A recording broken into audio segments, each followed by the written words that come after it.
going on, guys? It's Leopardman, and today we got keys to my beautiful behemoth. Yeah, guys, today I'm going to show you guys what my normal process is. I got my buddy behind the camera. Say hi. If you don't, you're uncultured. Okay, so anyway, we're just going to show you what we do. I have him over a lot because he likes the Buick too. We will be doing a video with his Mustang one of these days too, because he's cool and he has a Mustang, so therefore he defaults as cooler than me. Any hoodly hoodles and kink caboodles. So the first thing I generally do is I'm going to let it warm up.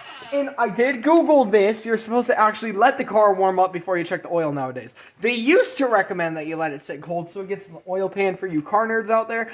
That's apparently wrong, so my life is a lie. Anyway, so we're just going to get a nice cold start up in here.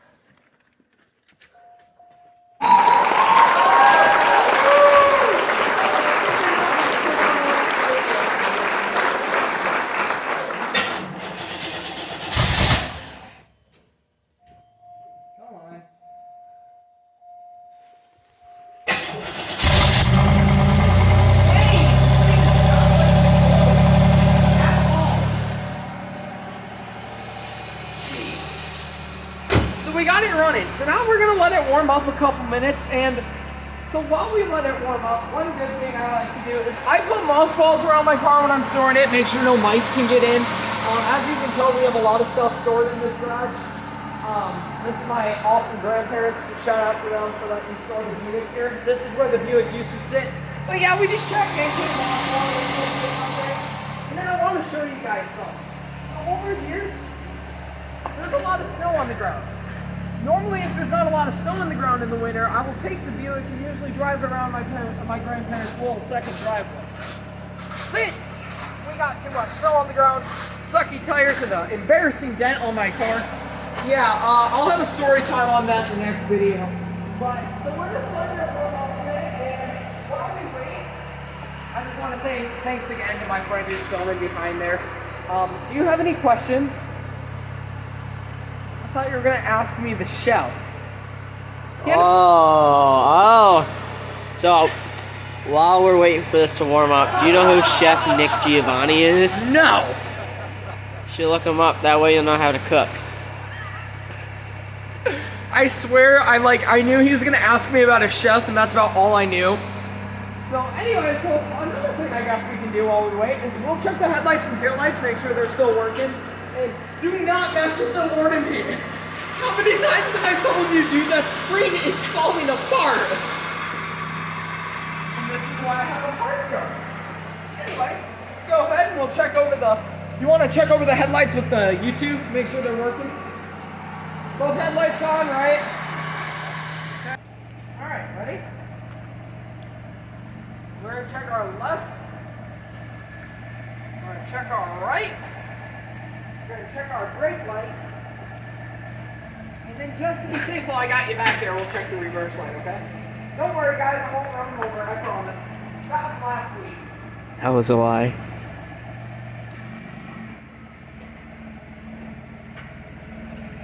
We have a light that's out. Yeah, which one? The left one. Not surprised. Remember when I got rear-ended? Story time in the next video. Ha! Thought I was going to explain it this time. Alright, so now that we got all that done, guys, I'm going to show you something really cool. And that's how the hood opens on this car. Now, even some of you regular car people or not car people, you might be like, dude, that's easy. A hood opens by going forward. Well, that's what you think. You see, quick history lesson.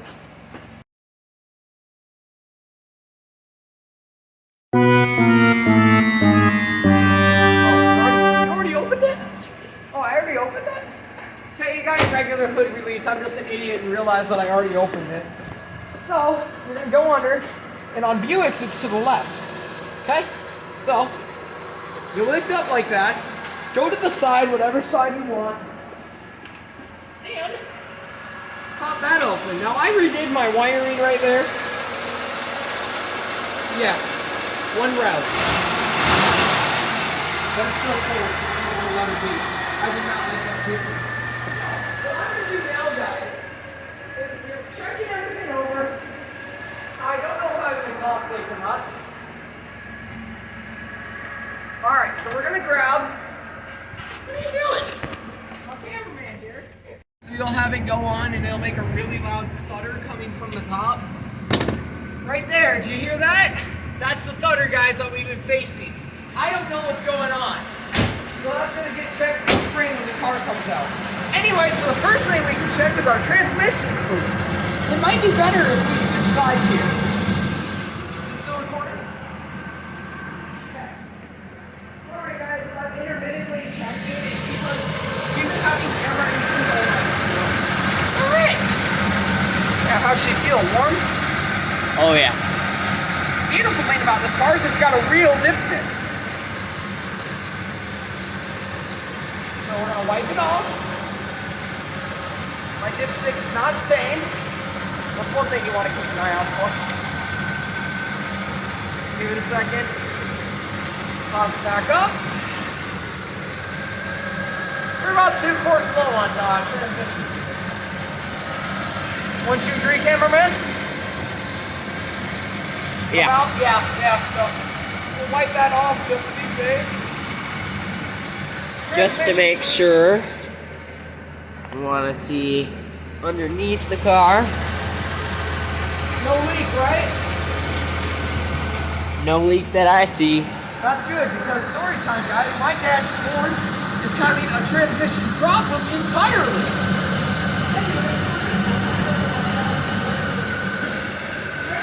Distributor.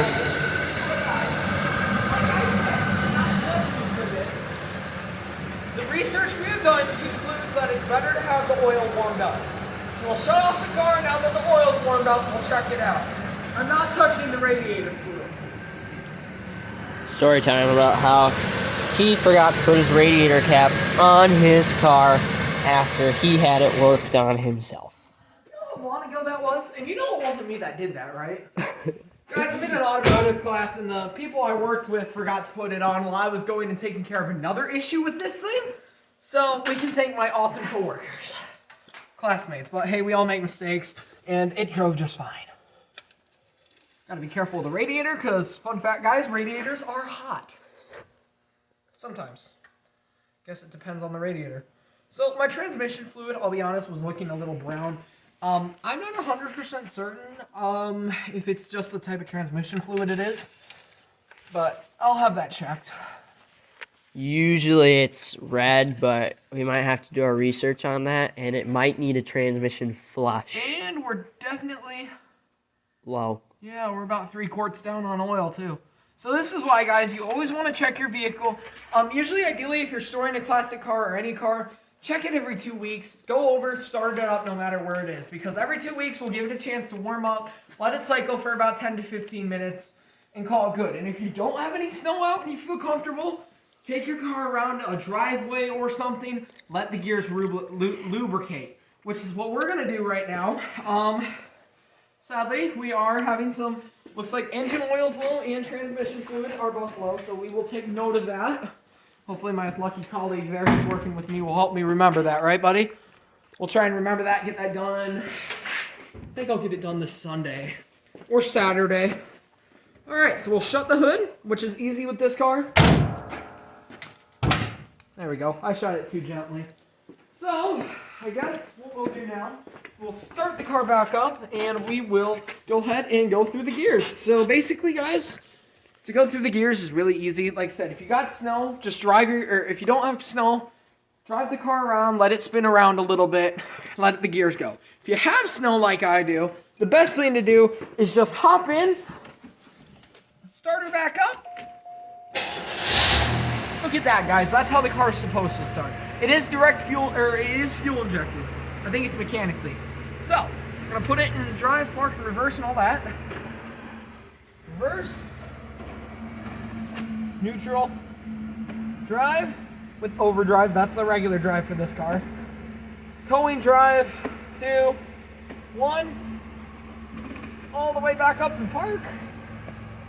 There we go. Good, good, good. I will, just to be safe, let the AC go off a minute. Yeah, that's what it's supposed to do, but it's been making a loud noise coming from in there.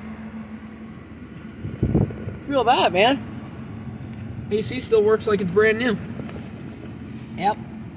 Normal. bi-level. What are you trying to do, freeze me? Yes, but it freezes down there. Automatic rear defroster should be working just fine. This will work. Rear defroster. And radiator. Sweet. The radio.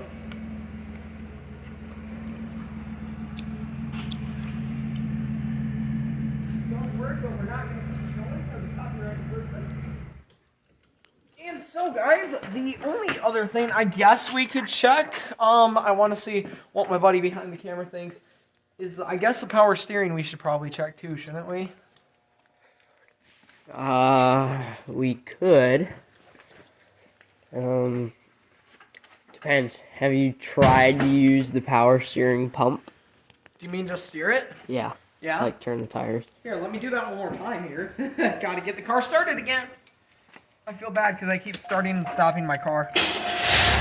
You're punishing the car.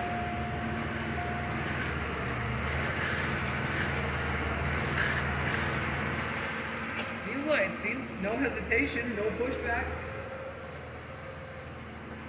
I think we're fine. It's Sweet. never too much to double check. Exactly. We are going to double check it because you're right. That is very safe. Oh, and a great thing. This is not sponsored, but it's always nice to keep some.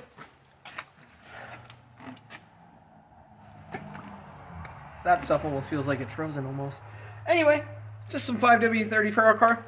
And on the back, it's got the API donut. That's a really good thing to have on engine oil. Just a fun automotive fact for you guys. So we will check that power steering fluid real quick because this car is equipped with it, guys. Believe it or not, I'm sure most of you don't even know what year this is because I've never given you a tour of the car. It's a 1990 Buick Lesabre Custom. I'm going to tell you guys the story now while we're checking it. Basically, my great-grandmother owned this car in 1994. She bought it used for about $10,000. And she only drove it, guys, to like church and just simple stuff like that. She didn't really drive it around much. She knew she was getting kind of old. And basically, story goes, when she passed away in 2010, I was lucky enough to know her, guys. It was a real good thing there. I was lucky enough to know her. But basically, when she passed away, my grandparents inherited the car. And they're still here, of course, because I got the car stored here. And they took care of that car for about 10 years. Would loan it out to my uncle when he came in from out of state and stuff like that. And why do I have this in my hand? Like, seriously, why do I even have this in my hand? I don't know. It doesn't have a dipstick. I know it doesn't. I'm just an idiot. Where even is my power steering on this guy? Hang on, guys, before we finish the story. We're looking for my power steering pump fuel thing. Yeah, that's good. Is that it? Here, do you want a paper towel? Do you want to open it while you're there? Here you go. Is that it? Or is that battery acid? That's not battery, is it? Or not battery acid, but you know what I meant. Here. Keep your hand clean while doing it. Wipe it off, make sure that's it. Is that it? Alright, so my cameraman's checking that. It does have a dipstick! And as you can see, it is full.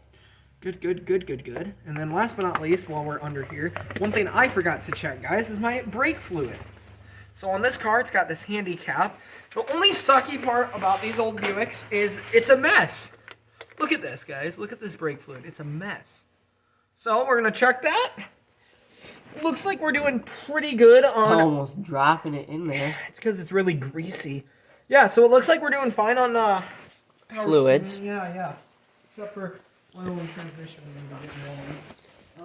So now I'm going to put this stupid cover on, which I'm going to tell you guys, as a Buick owner, this sucks. Because trying to get that thing on there and then trying to get it to fit properly back on the car is a nightmare. I don't even know if it's on there secured. Well, it was, and then I think I just screwed it up. Yep, it was. I just screwed it up. This thing, seriously, like, out of all the things I've noticed with this car that are difficult and a pain to do, the hardest thing to do with this car is put the brake fluid cap back on, because you have to put this rubber seal on, and it makes life a nightmare, guys. Like an absolute nightmare. And I hate doing it every time. There we go. All right, let's see. You got a paper towel. Sweet. I'm going to come wipe my hands off. So, guys, that is basic. Oh, wait, you're still over there. Guys, this is called raw and recorded. We didn't plan this much, did we? Just thought it'd be a handy idea to do. So anyway, guys, that is basically how you take care of a 1990 Buick Lesabre or any classic car. If there's any pointers, tips, or tricks you guys would like to give me, feel free and comment them down below. And also, guys, follow my Instagram if you want to see more of the Buick and hear about the car shows and stuff. And hopefully, my friend and I are both hoping this. Next summer, we'll get his Do you want to go ahead and tell him about your Mustang? Here. You want me to? It's up to you, bro. So this is my buddy, the camera guy. So let's go ahead and tell him about your summer car. So I bought this 2002 Mustang. It's got dual Magnaflow catback exhaust, and I'm in the process of restoring it to its former glory. I did push it a little hard when I bought it, so I do have to replace some engine components. I can link the video of it running after that. I don't have a video of it running before, but during spring break we are planning on rebuilding part of the engine so that way it will run, and hopefully it will be at a couple car shows. Yeah, we're planning on taking the Buick here and his Mustang and riding to a few shows. We got a few summer plans that we're looking forward to do with the vehicles. We're going to hopefully take some cruises, and hopefully, guys, we're going to start a car club.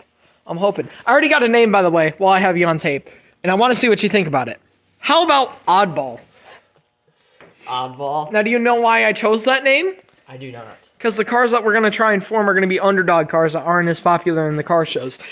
Case in point, this Buick, guys, is popular to some people. Like, a lot of my friends really like this car. But in an actual classic car show, it's not considered, believe it or not, a super, super old car. But that's also because, and he can back me up here, they're not super popular. They're not really popular cars, aren't they? Never heard of it till like a year ago. Yeah, but once people see them, and you can totally tell me if I'm wrong here, but every time I've told my friends about the car, or somebody I know, or even just strangers, well, not strangers, people in the car shows about the car, they'll normally be like, that's a super cool ride. And some people will even ask me, and I don't know if I've told you this, I've gotten asked if it's for sale 3 times now. One guy wanted to trade a 2000-something Nissan Sentra with a rebuilt engine. About a week later, it got rolled, sadly. And then another guy wanted to give me cash for it. He was driving he was a classic car guy. Then another guy, when my parents were driving the car and borrowing it from me when I had my Impala, they were asking, or people asked them if it was for sale. I've gotten some offers on it, like an $8,000 Nissan. I'm not selling it though. You know how sentimental value works, guys. So yeah, but anyway, guys, thank you so much for watching this video. Do you have anything else to say? All right, guys. Well, thank you so much for watching this video. If you're new to the channel, definitely hit that like button and that subscribe, because if you don't, I'm coming after you. And if you guys want to see a full in-depth tour of the 1990 Buick LeSabre this summer, hit me up in the comment section, guys. I really want to know. 60.